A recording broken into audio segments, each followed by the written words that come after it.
दोस्तों इस वीडियो के अंदर मैं आपके साथ कुछ ऐसे चेंजेस को डिस्कस करने वाला हूँ जो कि इनकम टैक्स के अंदर किए गए हैं और एप्लीकेबल हो गए हैं 1 अप्रैल 2024 से। तो चलिए डिटेल में उन चेंजेस को हम जान लेते हैं, उन बदलाव के बारे में देख लेते हैं किस तरीके के वो चेंजेस किए गए हैं। तो चलिए वन टू वन हम सारे ही चेंजेस को देखते हैं और थोड़ा डिटेल में डिस्कशन करते हैं। सबसे पहले हम बात करेंगे एक बहुत ही इंपॉर्टेंट अपडेट के बारे में, बहुत ही इंपॉर्टेंट बदलाव के बारे में जो कि आपकी इनकम टैक्स रिटर्न फाइलिंग को लेकर है। तो देखिए, अगर आप अपनी इनकम टैक्स की रिटर्न को ओल्ड टैक्स रेज़ीम के अंदर फाइल करना चाहते हैं, तो आप ध्यान रखें आपके लिए जो लास्ट डेट रहने वाली है आईटीआर फाइल करने की, वो रहेगी 31 जुलाई 2024। तो अगर आप ये डेडलाइन को मिस कर देते हैं, तो उस केस में फिर आप ओल्ड टैक्स रेज़ीम में अपनी आईटीआर को फाइल नहीं कर पाएँगे। नॉर्मली होता है क्या है कि आप सेक्शन 139 सबसेक्शन 1 के अंदर जिसको आप ओरिजिनल रिटर्न भी बोलते हैं, उसकी जनरली जो डेट होती है वो 31 जुलाई ही होती है हर साल। तो हर साल की तरह इस साल भी आपकी जो लास्ट डेट है 31 जुलाई 2024 है। आप ओल्ड टैक्स रेज़ीम में आईटीआर फाइल करना चाहते हैं, न्यू टैक्स रेज़ीम में आईटीआर फाइल करना चाहते हैं, 31 जुलाई का टाइम तो आपको मिलेगा ही मिलेगा। बट कई बार क्या होता है कि आपसे ये जो डेट है 31 जुलाई की वो मिस हो जाती है। तो फिर गवर्नमेंट उस केस में आपको एक मौका और देती है, जहाँ पर आप 31 दिसंबर 2024 तक बिलेटेड आईटीआर जो है वो फाइल कर पाएँगे। तो अब जो वो चेंज किया गया है, वो यही चेंज किया गया है कि जो बिलेटेड आईटीआर है, वो केवल और केवल न्यू टैक्स रेज़ीम के लिए ही एप्लीकेबल होगी। ओल्ड टैक्स रेज़ीम में अगर आप आईटीआर फाइल करना चाहेंगे, तो बिलेटेड आईटीआर आप फाइल नहीं कर पाएँगे।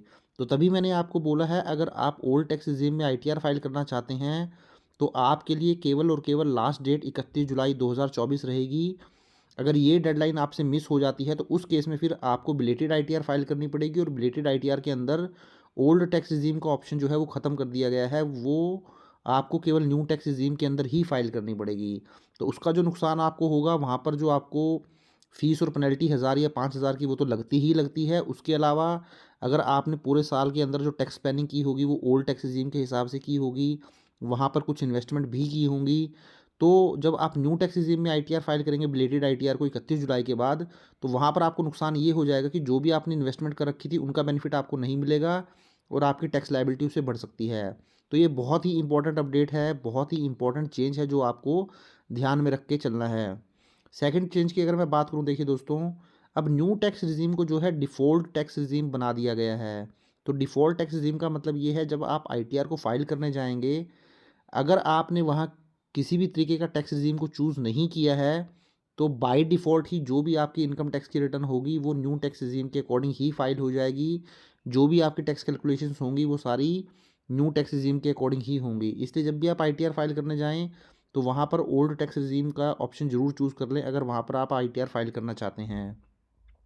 वहीं अगर मैं स्टैंडर्ड डिडक्शन की बात करूँ, तो स्टैंडर्ड डिडक्शन जो है पहले आपको केवल ओल्ड टैक्स रेज़ीम में ही मिलती थी। बट इस बार जब आईटीआर फाइल आप करने जाएँगे, तो ओल्ड टैक्स रेज़ीम में तो आपको बेनिफिट मिलेगा ही मिलेगा। अब न्यू टैक्स रेज़ीम के अंदर भी आपको 50,000 की स्टैंडर्ड डिडक्शन मिल जाएगी। और जो स्टैंडर्ड डिडक्शन मिलती है, वो केवल और केवल जो सैलरीड पर्सन होते हैं और जो पेंशनर होते हैं, उन्हीं केसेज़ में मिलती है।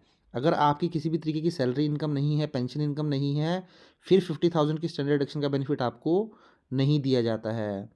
फर्दर देखिए, रिबेट अंडर सेक्शन 87 ए।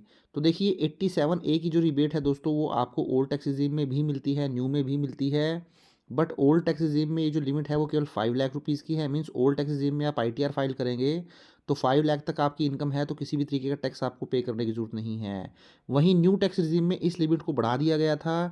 अब आप जब आईटीआर फाइल करने जाएँगे, तो अगर आपकी इनकम 7 लाख रुपीज़ तक भी है, या अगर मैं बोलूँ, अगर आप एक सैलरीड और पेंशनर हैं, अगर आपकी इनकम जो है वो 7.50 लाख तक भी है, तो आपको किसी भी तरीके का टैक्स पे करने की ज़रूरत नहीं है, क्योंकि यहाँ पर आपको सेक्शन 87 ए के अंदर मैक्सिमम 25,000 तक की रिबेट मिल जाएगी न्यू टैक्स रेज़ीम के अंदर।